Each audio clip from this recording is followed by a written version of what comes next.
Welcome to my unboxing and first look at the Roccat Lua, which is their sort of entry-level gaming mouse. And I would like to invite a special guest to come and show us his matching shirt, which is also blue and black. Check out my swag. You know what else is entry-level? Wow. He just used my own burn on me.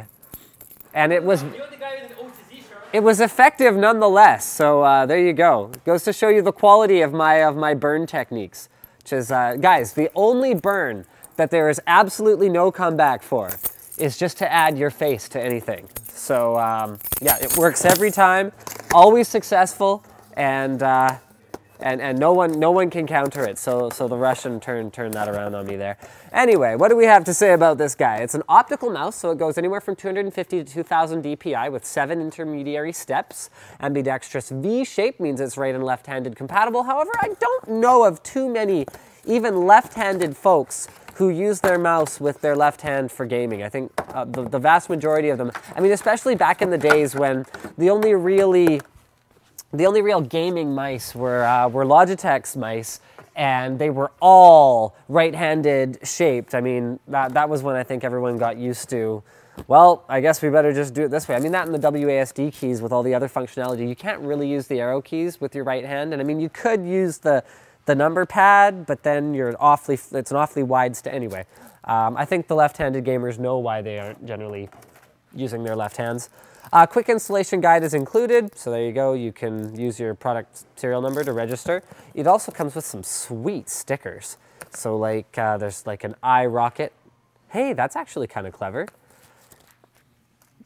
All right, Arctic blue LED lighting, no sweat side grips, and advanced driver for customized gaming. You know what? Because Roccat hasn't had much of a presence in North America, my incorrect assumption was that, like many sort of gaming peripheral companies that sort of release a product and the product itself looks great, but then the software is just a terrible outsourced mess, I assumed that their software wasn't going to be good. It was very complete when I checked it out on the, what was it, the Cone XTD, as well as their ISCU keyboard. So it's got tons of features and actually works unlike a lot of the software that's out there. So if I can get my camera to come in a little bit closer, I want to show you guys the mouse up close, as well as the shape and size a little bit. So there's not a ton of buttons.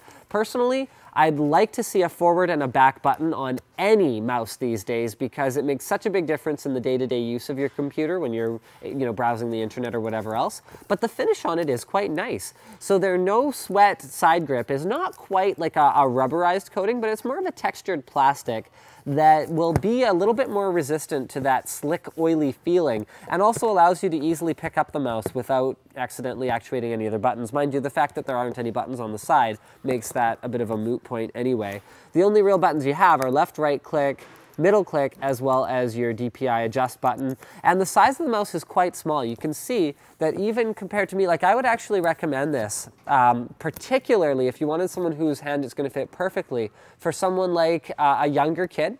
Maybe your 11-year-old nephew or whatever else, where you still got kind of smaller, narrower hands. Or for the girl gamers out there who have narrower hands and more slender hands, because for me, I'm kind of spilling over it on the sides, and I do have quite small hands, and I can't quite palm grip this one. So you can see if I try to palm grip it, my fingers are going to go right over the edges.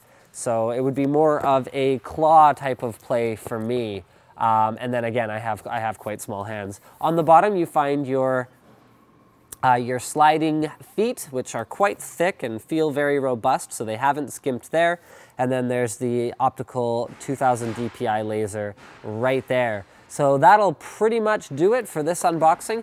Thank you for checking it out, and don't forget to subscribe to Linus Tech Tips for unboxings, reviews, and other computer videos. And I did miss one thing. This guy right here glows blue, and it can pulsate and stuff, which is kind of neat. Very cool lighting effect on most of the Roccat gear that we've checked out before. So I realize now I did say that I was going to show you guys what the pulsating blue LED lighting looks like. They do such a good job of their lighting effects. Like, you don't really see any hot spots or like zones where the lighting is more rich than others. So it looks quite nice, and it's got like that nice breathing effect to it.